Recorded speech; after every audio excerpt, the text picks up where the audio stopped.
Spiritual Growth on the Go. Look, I'm excited today because we are starting the Man Cave edition of Spiritual Growth on the Go for the entire month of March. With me, I have the one and only Dr. Reginald S. Boyce. Reggie B. This man right here. And Minister Jarrell Grant, both from Riverside Baptist Church. And they're just hanging out with me this month. We're going to be talking about a lot of the issues that men go through as it relates to Christianity, and just a safe space for us to hang out and, just bring some of this information to you all. So we're going to get right into it.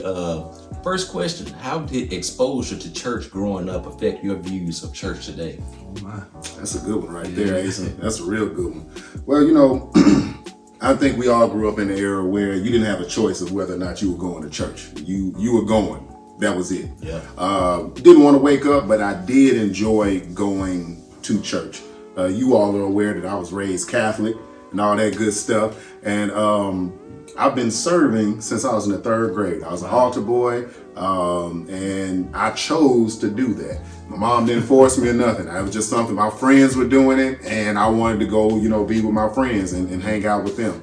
But church was a place where I felt safe. I didn't have a dad growing up, so the men in the church took me under their wings, and I learned how to shave from Mr. Moore, who was a man in the church. I learned how to tie a tie from the guys in the church. I knew that church was a safe place for me to go, and that I felt valued, and I knew that I would be able to find God there, even in the midst of all the stuff that I was going through in my personal life. So when I got older, got grown, it was just natural for me to just find my way back to church. And the good thing is that when I got back there, I found myself in the same position that those men were in, where now I'm helping, and leading and shaping young men. So my experience with church has been great. Yeah. Hey, you did a lot growing up. Altar boy. Yes, sir. What about you? What about you, Dr. Boyce? Well, Lord have mercy. To start off, first of all, I've been in church my entire life. Well, I think we all. Yeah, literally my entire life. My grandfather is a pastor. My uncles are pastors. My mom, when she remarried, married my dad, Pastor Dow. Yeah. So literally from day one, y'all, I've been in church from Methodist to Baptist to Methodist. And so going to church, being dragged to church was a part of my experience as well. It was a good experience. The exposure was awesome. The problem with, I would say, for me growing up, the church taught me how to love the church. I don't think they really did a good job on how to learn, teach you how to love God. So they teach you how to love the building, right? How to love going to a place, but not necessarily really put a lot of stock in that whole discipleship piece. So that's why you have a lot of people that grow up that, I gotta get to church, I gotta get to church, I gotta get to church. But when they get there, when they leave, they don't change. So that's good. They're in love with the building.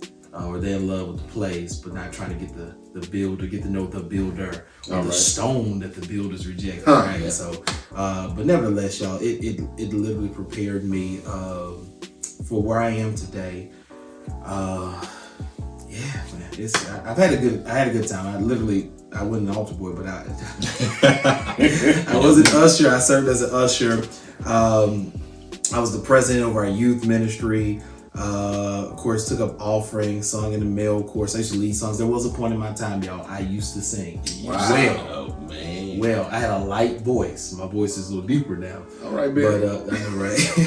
But no, that was the time, y'all. I used to always lead songs. And then... Don't sing something for me. No, I turned 13. Don't sing something for me. I can't do it. Don't sing something for me. No. But people want to hear you sing. Don't y'all want to hear you sing? I do for the vine.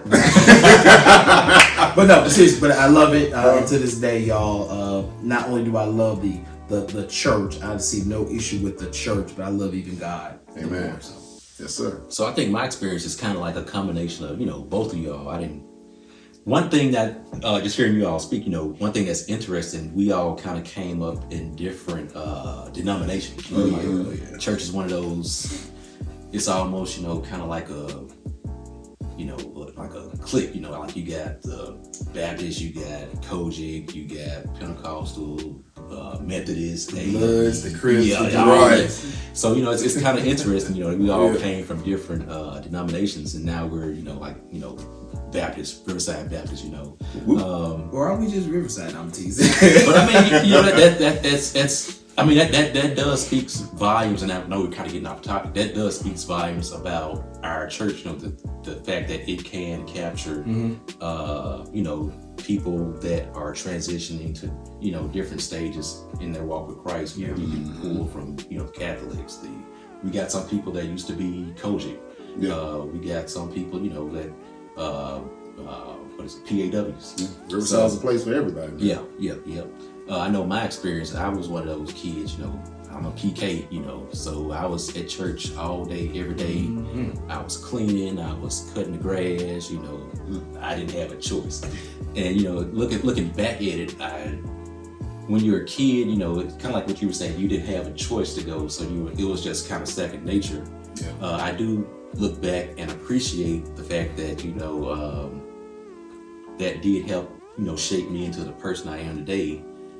The one thing I would say I try to make sure I do different is let me make sure I phrase this right. Yeah. I want to try to make sure I have a balance. Balance, yeah, that makes sense. I mean that balance is important. I do want my kids to know, love God, serve God, but also know, hey, let's also have time to, just be a kid and enjoy life. Yeah. So That's good. I do think even though I was, I was there, for the Sunday school. I was there before Sunday school.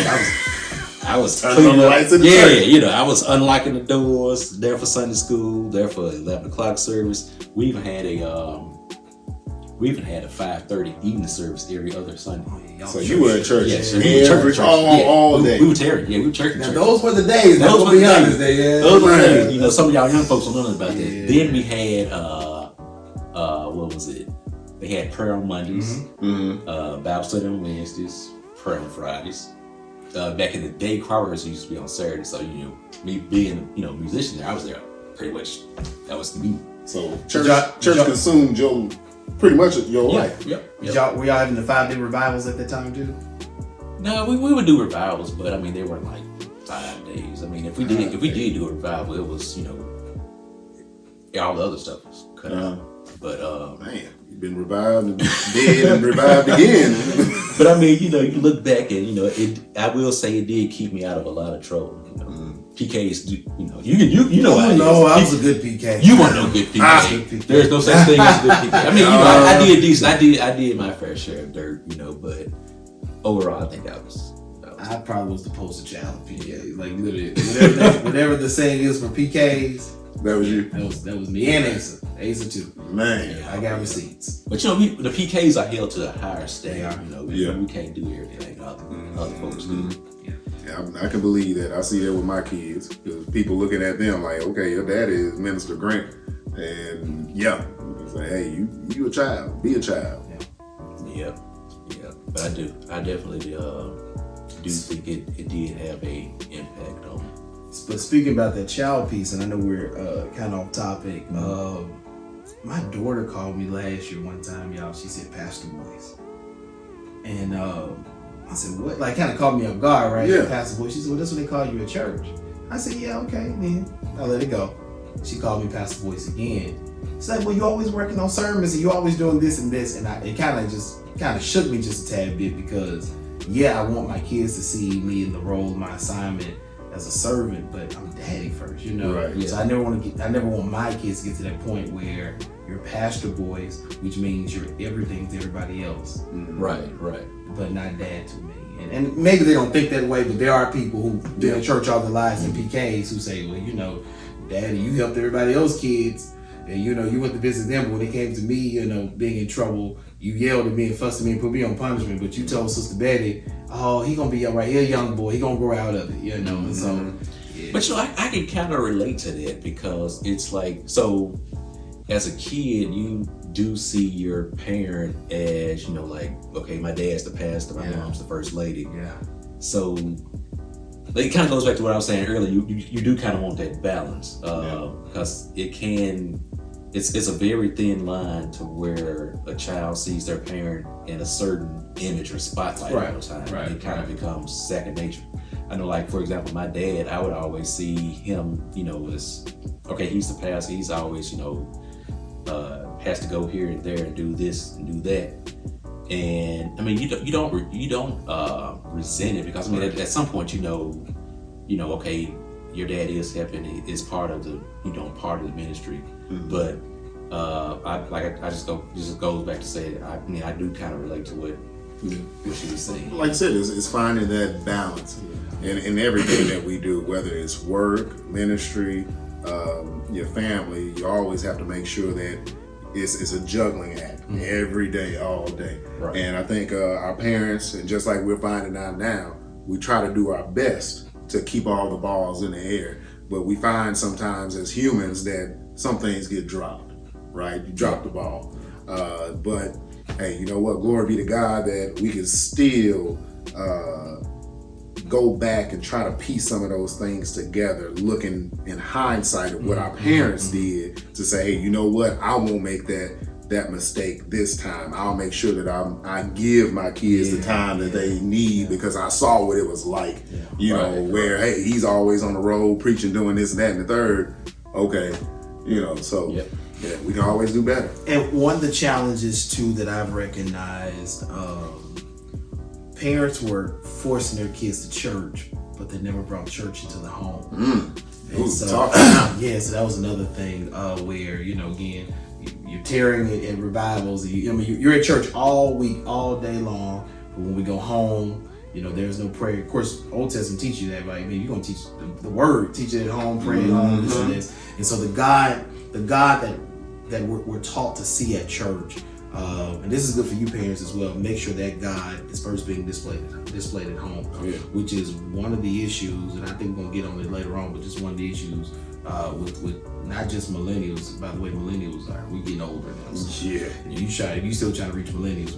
You looking at we 35 and we ain't kids no more. Generation Z and Generation Alpha.